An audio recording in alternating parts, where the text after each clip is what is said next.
Viewers, welcome to the students platform. Viewers, आज हम PSY 505 developmental psychology के lesson 2 को डिस्कस करेंगे। Difficulties in study of development psychology. अच्छा व्यूअर्स, एक बात बता दें, टॉपिक को बहुत आगे पीछे किया हुआ है। ऑडियो लेक्चर्स पड़े हुए हैं आपके, दूसरे तो लेक्चर अवेलेबल नहीं है ना। यूट्यूब पे तो बिल्कुल भी अवेलेबल नहीं है इसके लेक्चर, तो जो एक्चुअल लेक्चर वीडियो की तरफ से होते हैं। तो बाकी इन्होंने क्या किया हुआ है कि टॉपिक्स को आपस में इर्द गिर्द किए हुए हैं। कोई टॉपिक पहले चैप्टर का टॉपिक दूसरे में डाला है, दूसरे का तीसरे में डाला हुआ है। तो हम जो है ना, लेकिन लेसन के मुताबिक, चैप्टर के मुताबिक ही डिस्कस करेंगे, जिस तरतीब से इन्होंने बुक के अंदर लिखा हुआ है। लेसन 2 स्टार्ट करते हैं। Difficulties in study of developmental psychology. Developmental psychology के अंदर साइकोलॉजिस्ट को कौन कौन सी डिफ़िकल्टीज आती हैं। पहला है रिप्रेजेंटेटिव सैम्पल। एक सैंपल या सब्जेक्ट जो कि रिसर्चर ने सेलेक्ट किया होता है अपनी रिसर्च के लिए, जो कि अपने ग्रुप के दूसरे लोगों को भी जाहिर करता है, दूसरे लोगों की भी नुमाइंदगी करता है। कह रहे कि पेरेंटल ऑब्जेक्शन की वजह से छोटे बच्चों का और बाज़ औक़ात ज़्यादा एज के लोगों का सैंपल लेना बहुत मुश्किल होता है। मतलब इस तरह का सैंपल उन्हें तलाश करना पड़ता है जो कि सबकी नुमाइंदगी करे। Establishing rapport with subjects, sorry repo कहना था मैंने। Establishing rapport with subjects. Repo का मतलब है किसी के साथ अच्छा ताल्लुक कायम करना, खुद को किसी के ट्रस्ट के काबिल बनाना। सब्जेक्ट जब तक रिसर्चर पर पूरा यकीन नहीं करेगा, अपने दिल की बात से सही नहीं बताएगा, उस वक्त तक रिसर्चर का एक्सपेरिमेंट एक्यूरेट नहीं होगा। Methodological obstacles. कह रहे कि open faced by developmental psychologist. ऐसा मेथड सेलेक्ट करना एक बंदे की पूरी लाइफ को स्टडी करने के लिए जो कि सिक्योर हो और सेटिस्फाइड हो, लेकिन ऐसा मेथड सेलेक्ट करना बहुत मुश्किल होता है। Accuracy data obtained. Accuracy of data obtained. अगला मसला ये बनता है कि जो रिज़ल्ट हमारी रिसर्च से आ रहा है वो ठीक है या नहीं। ऐसा भी हो सकता है कि जब एक रिसर्चर एक रिसर्च करे तो वो एक 22 किस्म का सब्जेक्ट सेलेक्ट कर ले। ऐसा सब्जेक्ट जिसमें रिसर्चर की अपनी पसंद या नापसंद शामिल हो। ऐसा सब्जेक्ट अपने ग्रुप के लोगों को सही तरह जाहिर नहीं करेगा, उनकी नुमाइंदगी सही तरह नहीं करेगा, इसलिए इससे जो भी डाटा इकट्ठा होगा वो एक्यूरेट नहीं होगा। आखिरी और नंबर 5 है एथिकल एस्पेक्ट्स ऑफ रिसर्च। शुरू में सब्जेक्ट की मर्ज़ी को इग्नोर कर दिया जाता था कि वो एक्सपेरिमेंट के लिए राज़ी है या नहीं, लेकिन अब ऐसा नहीं होता। एक्सपेरिमेंट करने के लिए सब्जेक्ट की विलिंगनेस का होना बहुत ज़रूरी है। Perspective of human development. कौन कौन से पर्सपेक्टिव्स हैं। पहला है psycho analytic perspective.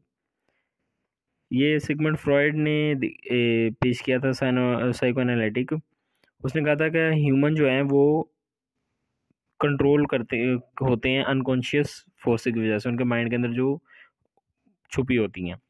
Theory of psychosexual development.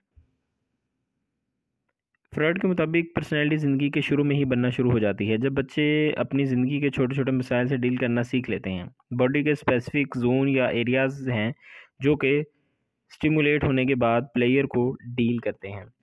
यहाँ पे देर आर 3 सच जोन। 3 तरह के इस तरह के जोन हैं जो कि प्लेयर के साथ डील करते हैं। माउथ, एनस और जेनिटल्स। फिक्सेशन क्या है। बंदे को डिज़ायर का बहुत ज़्यादा मिल जाना, उसकी बेजा ख्वाहिशें जो पूरी होती हैं, कहते हैं इस तरह ही, या फिर बिल्कुल भी डिज़ायर का पूरा ना होना, इसमें डेवलपमेंट बिल्कुल रुक जाती है, इसको फिक्सेशन कहते हैं। आगे पेरेंटल स्टेज है, सॉरी प्रीनेटल स्टेज। इस स्टेज को हम आगे भी डिटेल से पढ़ेंगे। प्रीनेटल स्टेज के अंदर कह रहा है कि in this stage a baby gets player through oral stage, इसके पहले हम देख रहे हैं। इसके अंदर जो बेबी है प्लेयर हासिल करता है सकिंग के ज़रिए, ईटिंग के ज़रिए। मतलब आप जैसे देखते हैं ना, छोटा बच्चा रिंगता हुआ जेब मुंह के अंदर कोई भी चीज़ डाल लेता है। ये बर्थ से लेकर 12 से 18 माह तक होती है। एन स्टेज है, ये 12 से 18 माह से लेकर 3 साल तक होती है। इसी तरह कह रहा है कि इसके अंदर जो है, कह रहा है कि बच्चा जो है वाइल्ड ड्राइंग और एक्सपेलिंग फेजेस के ज़रिए ग्रेटिफिकेशन हासिल करता है, प्लेयर हासिल करता है। फेलिक स्टेज 3 साल से 6 साल तक होती है। और फेलिक स्टेज के अंदर कह रहा है कि 2 चीज़ें यहाँ पे बयान की गई हैं कि जो मेल चाइल्ड है वो अपनी मदर की तरफ, और जो फीमेल चाइल्ड है वो अपने फादर की तरफ जो अट्रैक्शन हासिल करते हैं।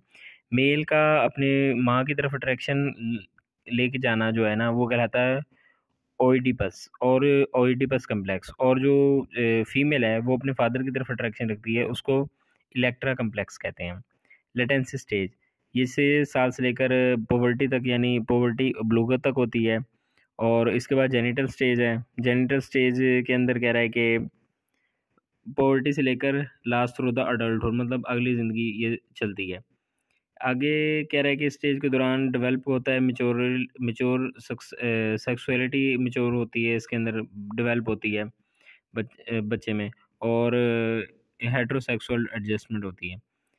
यहाँ पे फ्रॉइड ने ना 3 बेसिक एलिमेंट्स दिए थे, basic makeup of human personality 3 दिए थे, इड, ईगो और सुपर ईगो। साइकोलॉजिस्ट के स्टूडेंट्स को इड, ईगो और सुपर ईगो तो बेहतरीन तरीके से आते होंगे। इड प्लेयर प्रिंसिपल पर अमल करता है। ईगो जो है इड और सुपर ईगो के दरमियान बैलेंस रखती है। और सुपर ईगो जो है मॉरल्स हैं जो कि बच्चा सीखता है। और सुपर ईगो जो है ये 5 से 6 साल की एज में क्रिएट होते हैं। अच्छा, फिर prenatal development, characteristics of prenatal development. Prenatal development की कैरेक्टरिस्टिक्स को वन बाय वन देखते हैं। प्रीनेटल में आपको बता दूं क्या होता है कि ऐसी डेवलपमेंट जब माँ के पेट में बच्चा बनना शुरू होता है और 9 साल तक मुकम्मल हो जाता है, इसे प्रीनेटल स्टेज कहते हैं। नंबर 1 पे कह रहा है कि अगर माँ हेल्दी होगी तो बच्चा भी हेल्दी होगा। नंबर 2, जैसे ही स्पर्म और एग मिलते हैं तो बच्चे की जेंडर मेल या फीमेल का पता चल जाता है। जिस तरह आपको पता है कि एक्स एक्स माँ की तरफ होता है, उनमें से एक एक्स आता है, और एक्स वाई पेरेंट फादर की तरफ होता है। अगर फादर से एक्स आगे माँ के एक्स से मिल जाए तो फीमेल, अगर फादर के वाई से माँ का एक्स मिल जाए आके तो मेल बच्चा पैदा होता है। नंबर 3 पे कह रहा है कि ये सबसे तेज़ तरीन डेवलपमेंट प्रोसेस है जिसमें बच्चा पहले सिर्फ एक सेल की शक्ल में होता है और सिर्फ 9 माह के अंदर 7 पाउंड का उसका साइज़ हो जाता है। नंबर 4 में कह रहा है कि 4 और 5 में तकरीबन सेम बात कर रहा है, वही जो रिपीट कर रहा है बात, कि ये लाइफ स्पैन का सबसे तेज़ तरीन डेवलपमेंट होने वाला हिस्सा है। यानी कि बाकी जितनी भी ज़िंदगी का अरसा इतनी तेज़ डेवलप नहीं होता जितना ये डेवलप होता है। और 6 में कह रहा है कि अगर माँ का माहौल अच्छा नहीं होता तो ये बच्चे की डेवलपमेंट पर बहुत ज़्यादा असरअंदाज होता है। आगे हम पढ़ेंगे body system of the new born infant. Body system, इसके अंदर पहला सबसे है जी सर्कुलेटरी सिस्टम। सर्कुलेटरी सिस्टम में कह रहा है कि पैदाइश से पहले बच्चे अम्बिलिकल कोड है, अम्बिलिकल कोड के ज़रिए, ये याद रखिएगा बार बार आएगा अम्बिलिकल कोड के ज़रिए ब्लड की सर्कुलेशन होती है। ये माँ और बच्चे के दरमियान लिंक बनाती है ये कॉर्ड जो है, ये नर्व जो है। और सेकंड चीज़ है रेस्पिरेटरी सिस्टम। रेस्पिरेटरी सिस्टम भी, सांस लेने का अमल भी अम्बिलिकल कोड के ज़रिए ही होता है। इसके ज़रिए ऑक्सीजन आती है और कार्बन डाइऑक्साइड खारिज होती है। जब बच्चा पैदा होता है तो 2 मिनट में अगर सांस नहीं ले पाता तो ये परेशान कुन बात है। अगर 5 मिनट तक सांस नहीं लेता तो वो उसे ब्रेन इंजरी होने का ख़तरा है। नंबर 3 है गैस्ट्रो, इसको जिस तरह आपने पढ़ना है पढ़ लें। गैस्ट्रो इंटेस्टिनल सिस्टम है। इसके अंदर कह रहा है कि अम्बिलिकल कोड के ज़रिए बच्चे तक खुराक जाती है और इसी के ज़रिए वो इजाफी मादों का अखराज करता है। और टेम्परेचर रेगुलेशन क्या है कि पैदाइश के नज़दीक आखिरी स्टेज में बच्चे पर गोश्त आना शुरू हो जाता है, फैट की लेयर्स बनती हैं, स्किन वगैरह बनती हैं। इसकी वजह से जब बच्चा पैदा होता है तो वो टेम्परेचर को, बाहर के टेम्परेचर को बर्दाश्त कर सकता है। आगे फर्टिलाइजेशन फॉर कंसेप्शन है। कह रहा है कि मेल स्पर्म जो है टेस्टिस से मेल स्पर्म आता है और फीमेल में के ओवम से आगे मिल जाता है। जब ये दोनों मिलते हैं तो गेमेट बनता है। गेमेट जो बाद में जाइगोट में कन्वर्ट हो जाता है, फिर सेल डिवीजन शुरू होती है और बच्चे की शक्ल इख्तियार कर लेता है। इसमें ओवरऑल यही बात कर रहा है। आगे है हेरिडिटी एंड एनवायरनमेंट इन्फ्लुएंसेस। इसके अंदर नेचर और नर्चर की बात कर रहा है कि नेचर और नर्चर दोनों एक साथ अपना असर रखते हैं। जो इंसान अपनी हेरिडिटी से सीखता है, इसकी हेरिडिटी की खसूसियात होती हैं, और वो जो माहौल के अंदर वो सीखता है, ये दोनों जो इंटरलिंक्ड होती हैं। और इसके अंदर ऐसा कोई इंपॉर्टेंट चीज़ नहीं है बताने वाली। लेसन व्यूज़ आपका कंप्लीट हो गया। जल्दी मिलते हैं अपने नेक्स्ट लेसन के साथ। टिल देन टेक केयर, अल्लाह हाफिज़।